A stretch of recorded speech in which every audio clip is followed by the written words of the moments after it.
সাক্ষী থাকুক শাল অসত্য বটের পেয়াদারা, সাক্ষী থাকুক ছাতিম পলাশ বুনো ফুলের। একটা শপথ আপনি আমার সাথে সাথে করুন। আমি নাম বলুন টেট চাই ম্যারেজ অফিসারের উপস্থিতিতে নিম্ন স্বাক্ষরকারী তিনজন সাক্ষীর উপস্থিতিতে বিশেষ বিবাহ আইনের 13 নম্বর ধারা অনুযায়ী স্ত্রীর নাম বলুন বর্ণিতা দত্ত স্ত্রী রূপে গ্রহণ করলাম।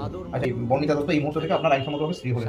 আমি নাম বলুন টেট চাই ম্যারেজ অফিসারের উপস্থিতিতে নিম্ন স্বাক্ষরকারী তিনজন সাক্ষীর উপস্থিতিতে বিশেষ বিবাহ আইনের 13 নম্বর ধারা অনুযায়ী স্বামীর নাম বলুন সুমাঞ্জন ঘোষকে স্বামী রূপে গ্রহণ করলাম।